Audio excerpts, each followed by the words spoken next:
Hello everyone, welcome back to your favourite channel Shiksha Saar. I hope आप सभी लोग ठीक होंगे। हम पढ़ रहे थे क्लास 11 का chapter number 1 which is some basic concept of chemistry, जिसमें हमने एक वीडियो हमारा डल चुका है, जिसमें हमने बेसिकली क्या देखा, इंट्रोडक्शन हमने देखा। इंट्रोडक्शन में हमने क्या देखा, मैटर को समझा कि मैटर बेसिकली होते क्या हैं, कि मैटर को हमने डिटेल्स में समझने की कोशिश करी कि हम मैटर किन्हें बोल देते हैं।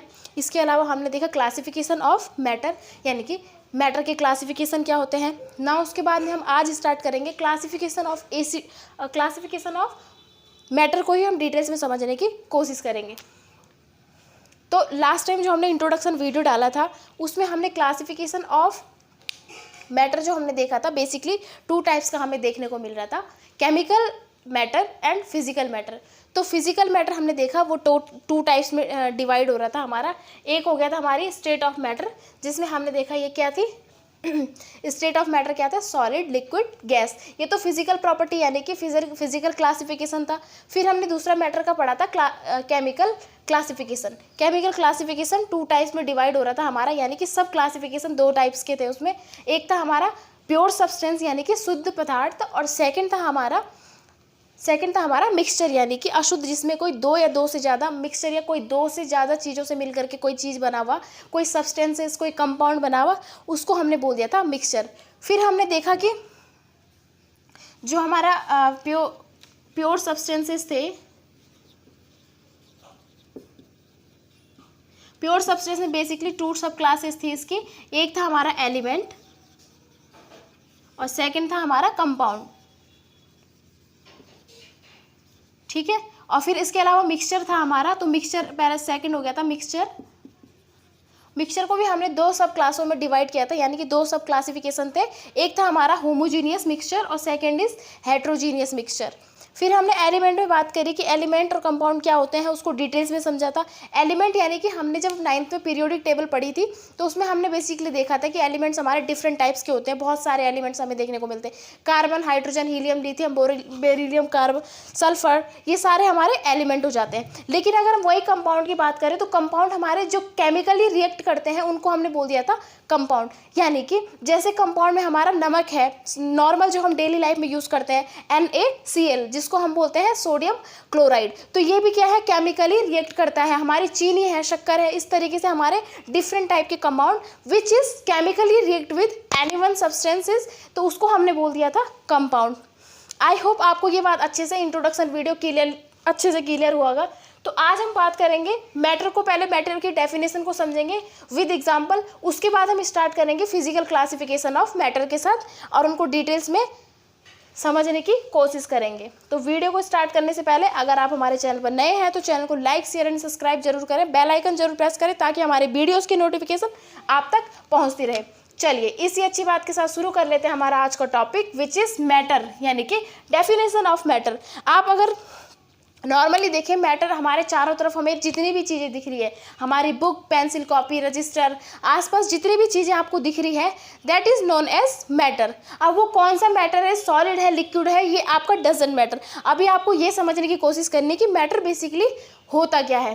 तो मैटर क्या होता है, आप उसकी डेफिनेशन देख लेंगे।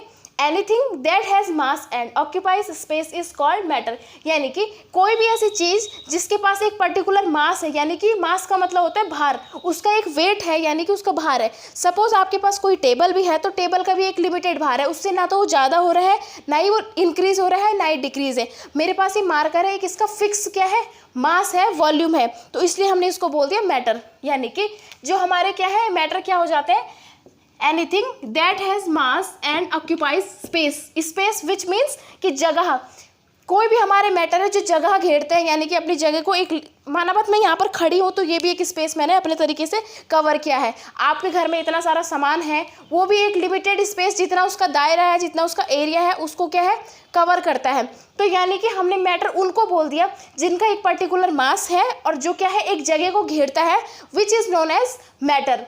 फिर हमने बात करी कि मैटर बेसिकली बने कैसे हैं। अब आपका कोई भी है, आपकी बुक्स है, आपके पेपर पेन है, ये मार्कर है, टेबल चेयर, कुछ भी है, आप कोई भी एग्जांपल ले लो, तो वो बने कैसे हैं। तो ये क्या है, a matter is made up of tiny particles called atoms, यानी कि जो हमारे मैटर बने होते हैं छोटे छोटे पार्टिकल्स, जिनको हमने बोल दिया कॉन्स्टिट्यूएंट पार्टिकल से बने होते हैं, उनको हम कॉन्स्टिट्यूएंट पार्टिकल को बोल देते हैं एटम्स। अगर आपके पास क्वेश्चन आता है तो हम एटम्स क्या है, तो एटम्स क्या है, ऐसे एटम्स जो क्या है छोटे छोटे कॉन्स्टिट्यूएंट पार्टिकल्स को हमने बोल दिया, उसको हमने बोल दिया हमने एटम्स। अच्छा, अब हम बात करते हैं इनके एग्जाम्पल की कि मैटर के बेसिकली एग्जाम्पल क्या हमें देखने को मिलते हैं।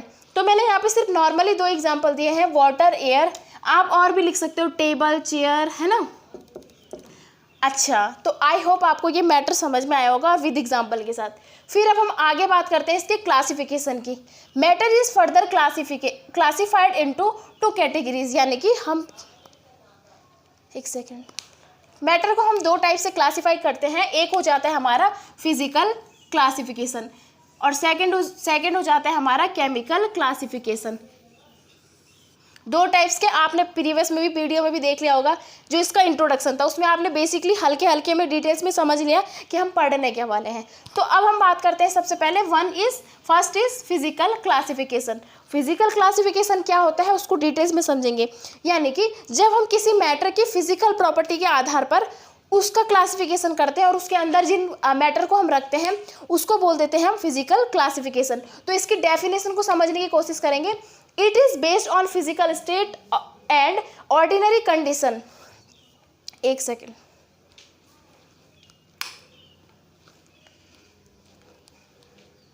ordinary condition of temperature and pressure, so on the basis of nature of force। चलो आप इतना समझो, it is of based on physical state, यानी कि किस पे बेस्ड है हमारा फिजिकल क्लासिफिकेशन, किस पे बेस्ड है, फिजिकल स्टेट पे, यानी कि उस मैटर की फिजिकल स्टेट के आधार पर हम इसको डाल देते हैं, उन मैटर्स को डाल देते हैं फिजिकल क्लासिफिकेशन के अंदर। फिर हमने बात करी and ordinary condition of temperature and pressure. Ordinary यानी कि एक फिक्स, एक तो होता है एक्स्ट्रा ऑर्डिनरी और एक होता है ऑर्डिनरी, विच मीन्स कि अगर हमारा कोई सॉलिड सब्सटेंसेस है ना, तो वो सॉलिड कब तक है, जब तक वो एक दायरे तक अपनी प्रॉपर्टी यानी कि अपनी एक प्रॉपर्टीज़ को, ये कंडीशन को फॉलो कर रहा है, उसके एक रूल्स है, कंडीशन समझ लो आप। अगर वो अपनी कंडीशन से बाहर है, एक्स्ट्रा ऑर्डिनरी है, तो वो सॉलिड कहलाने लायक नहीं है। यानी कि अगर हमारे कोई सब्सटेंसेस सॉलिड हैं तो वो सॉलिड कब तक है, जब तक वो अपनी एक लिमिट यानी कि फिक्स अपनी कंडीशन को फॉलो करते हैं। सपोज आपके पास एक बर्फ़ है, तो आपको पता है कि बर्फ़ का जनरली टेम्परेचर कितना होता है, जब हमारा पानी 0 डिग्री से कम तक चला जाता है या 0 डिग्री पे होता है तो हमारी बर्फ़ बननी शुरू हो जाती है, विच मीन्स कि हमारा वो सॉलिड फॉर्म है ऑफ वाटर। यानी कि अगर वो जो बर्फ़ का जो टेम्परेचर है 0 डिग्री से इंक्रीज़ हो जाता है, यानी कि 2 डिग्री सेंटीग्रेड में पहुंच जाता है, तो वो क्या हो जाएगा, हमारा पानी में कन्वर्ट होने लग जाएगा। यानी कि उसने एक्स्ट्रा ऑर्डिनरी अपने टेम्परेचर से उसने एक्स्ट्रा ऑर्डिनरी करी, यानी कि उसने अपने टेम्परेचर में कुछ ना कुछ चेंज करने की कोशिश करी, इसीलिए उसने अपनी स्टेट ऑफ मैटर को खो दिया। आई होप आपको ये बात समझ में आई होगी कि कोई भी जो मैटर है अपनी एक फिक्स यानी कि ऑर्डिनरी कंडीशन में टेम्परेचर और प्रेशर की रहता है, उसको हम बोल देते हैं physical classification. And nature of forces के आधार पर, जैसे हमारा कोई सॉलिड सब्सटेंसेस है, उनके बीच में इंट्रामोलिकुलर फोर्सेस ऑफ अट्रैक्शन कितना है यह आपको पता होना चाहिए। वो उस आधार पर सॉलिड है, उस आधार पर लिक्विड है, उसी बेस पर हम उसको गैस में बताते हैं। यानी कि हमने फिजिकल क्लासिफिकेशन किसे बोल दिया, जब मैटर अपनी ऑर्डिनरी यानी कि एक्स्ट्रा ऑर्डिनरी नहीं होना, ऑर्डिनरी यानी कि फिक्स है, जो अपने दायरे के अंदर अगर अपनी कंडीशन को, टेम्परेचर की और प्रेशर की कंडीशन को फॉलो करता है, तो वो हमारा फिजिकल क्लासिफिकेशन है। एंड नेचर ऑफ फोर्सेस यानी कि फोर्सेस के आधार पर हम क्लासीफाई करते हैं फिजिकल क्लासिफिकेशन को। Matter can be classify into 3 state, यानी कि जब हमारे फिजिकल प्रॉपर्टी के आधार जिसमें टेम्परेचर और प्रेशर हमारा बेसिकली हम आप जोड़ते हैं, देखते हैं, तो ये बेसिकली 3 टाइप्स के हमें देखने को मिलेंगे, सॉलिड, लिक्विड और गैस। सॉलिड मीन्स ठोस, लिक्विड द्रव एंड गैसेस यानी कि गैस फॉर्म। अच्छा, अब हम सबसे पहले बात करते हैं सॉलिड फॉर्म की कि सॉलिड बेसिकली होता क्या है।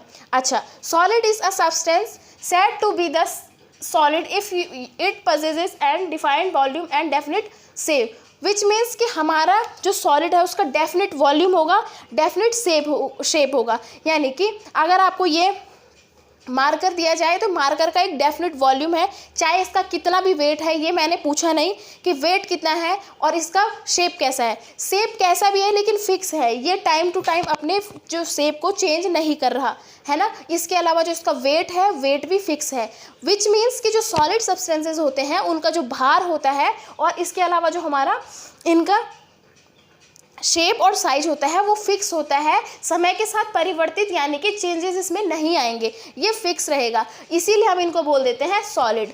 एग्जाम्पल के लिए आप शुगर क्रिस्टल को देख लो। शुगर जो हमारा यानी कि चीनी के आपके छोटे छोटे क्रिस्टल होते हैं, उसका एक फिक्स है, वो क्रिस्टल है अपने आप में, लेकिन अगर आप उसको उसका टेम्परेचर या प्रेशर के माध्यम से चेंजेस करने की कोशिश करोगे तो वो अपनी स्टेट ऑफ मैटर में चेंज आएगा।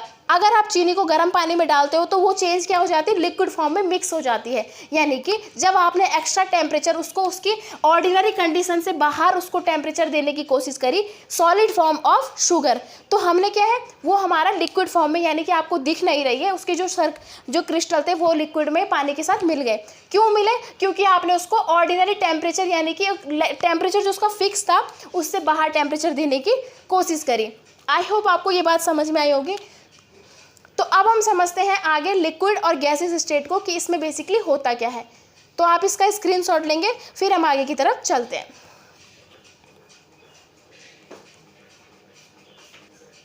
चलिए, तो सॉलिड फॉर्म को समझने के बाद अब हम लिक्विड फॉर्म में बात करते हैं कि लिक्विड जो स्टेट ऑफ मैटर का सेकंड पार्ट है विच इज़ लिक्विड फॉर्म, यानी कि लिक्विड स्टेट हमारे लिक्विड स्टेट क्यों है, कैसे है, इसको डिटेल्स में समझने की कोशिश करते हैं। अच्छा, तो क्या होता है लिक्विड हमारे, आपने अपने चारों तरफ अपने डेली लाइफ के यूजेज में लिक्विड की बहुत सारी, लिक्विड फॉर्म में बहुत सारी चीज़ें यूज़ करी है, वाटर, मिल्क वगैरह और बहुत सारी चीज़ें आप यूज़ करते हो।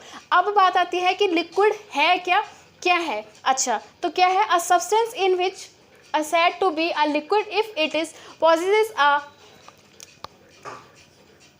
definite volume but not definite shape.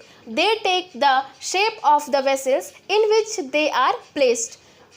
Which means कि आपका जो लिक्विड फॉर्म होता है उसमें क्या होता है, डेफिनेट वॉल्यूम, यानी कि जो हमारी वॉल्यूम यानी कि इसका जो भार है वो कितना होगा, इसका डेफिनेट होगा, यानी कि एक फिक्स होगा, लेकिन नॉट डेफिनेट शेप, जो इसकी शेप होती है वो डेफिनेट नहीं होगी।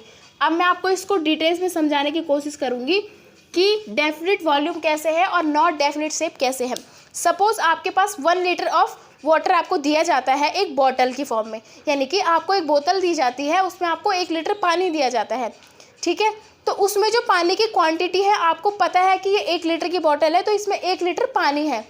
अभी वो किस बॉटल में है तो बॉटल की शेप में आपको दिखेगा, लेकिन अगर आपने वही पानी की बॉटल किसी बाल्टी में डाल दी है, आपके घर के छतों के ऊपर जो टंकियां लगी रहती है उसमें आपने वो चीज़ डाल दी, तो वो क्या है, उसका आकार यानी कि शेप साइज ले लेगा।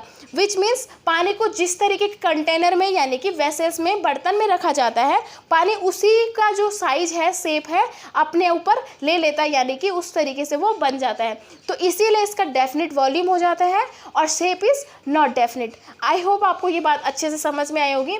तो अब हम बात करते हैं इसके एग्जाम्पल की। एग्जाम्पल आप लिखेंगे इसके, मिल्क हो गया, वाटर हो गया, घरों में ऑयल एक्सेट्रा, है ना। तो ये इसके कुछ एग्जाम्पल हो जाते हैं जो आपको याद रखने हैं।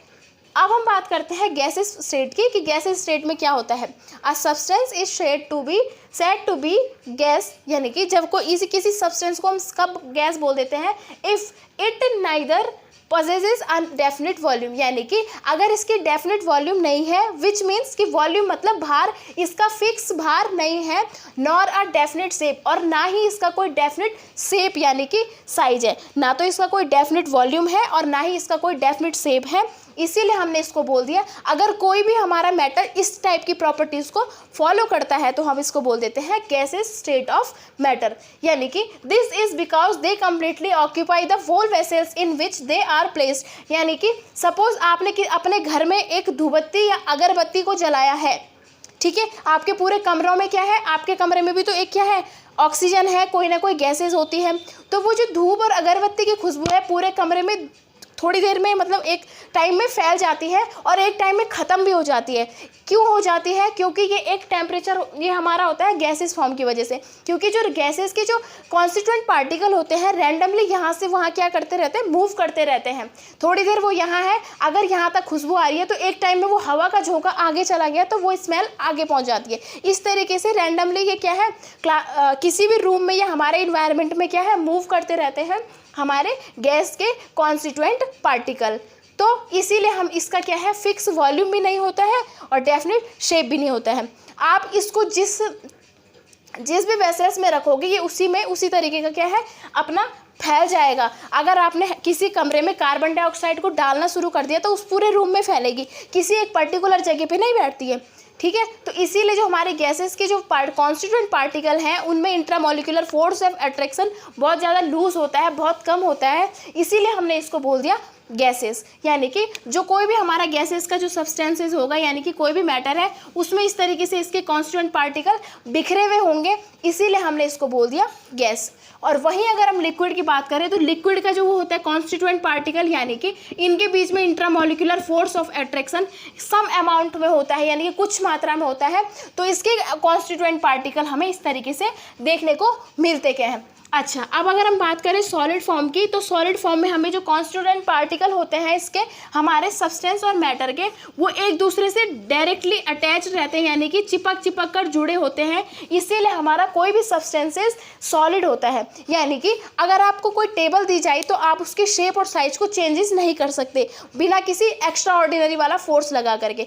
ठीक है, अगर आप एक्स्ट्रा ऑर्डिनरी से बाहर जाओगे तो कोई भी चीज़ पॉसिबल है वैसे, लेकिन अगर नॉर्मली बात करें तो आप अगर टेबल के आर पार अपने हाथ को डालने की कोशिश करते हैं तो वो डजंट नहीं होता, विच मीन्स कि जो उसके कॉन्स्टिट्यूएंट पार्टिकल हैं इंट्रामोलिकुलर फोर्स ऑफ अट्रैक्शन बहुत ज़्यादा अमाउंट में है, इसीलिए हम चेंजेस नहीं ला सकते।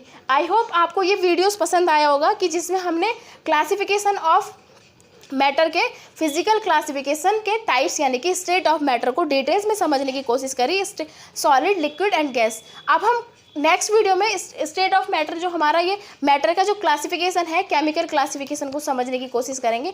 तब तक के लिए धन्यवाद। Thanks for watching.